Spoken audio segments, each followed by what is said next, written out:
Dans une décision datant du mois de mars 2022, la Cour de justice de la CEDEAO avait ordonné l'abrogation de l'arrêté Ousmane Ngom qui interdit les manifestations à caractère politique dans un secteur précis du centre-ville de Dakar, la capitale sénégalaise. Cette décision faisait suite à une plainte introduite contre l'État du Sénégal par la section d'Amnesty International et la Ligue sénégalaise des droits de l'homme pour fustiger cette loi qui contrevient aux articles 9 et 11 de la Charte africaine des droits de l'homme et des peuples.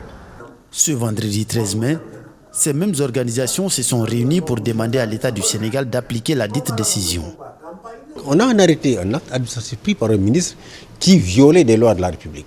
Et l'État ne faisait absolument rien pour l'abroger. Donc nous avons saisi la Cour de la CEDEAO contre cet arrêté. Et la Cour a évidemment non seulement estimé que l'arrêté violait les droits humains, le droit à la liberté d'expression, le droit à la réunion pacifique du peuple sénégalais, et demandé à ce qu'il soit abrogé.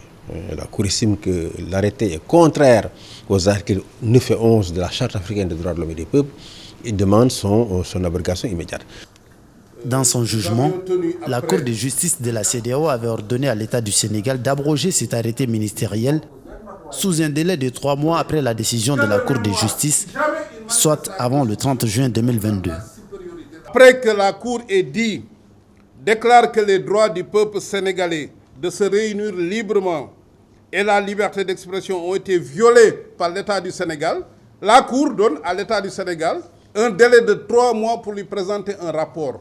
En tout état de cause, nous avons préparé un plan de campagne pour amener l'État du Sénégal à le respecter.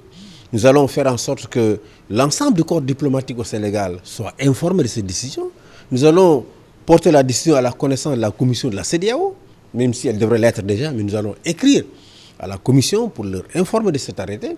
Et si malgré tout ça l'État du Sénégal s'entête, nous allons saisir à nouveau la Cour et lui demander évidemment de se prononcer par rapport à ce refus d'exécuter l'État du Sénégal. Et là, évidemment, des décisions peuvent tomber et elles peuvent être extrêmement dures pour l'État du Sénégal.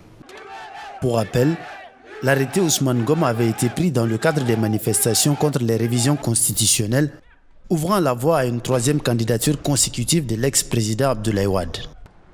Une candidature controversée qui avait provoqué une vague de violence au Sénégal en 2011.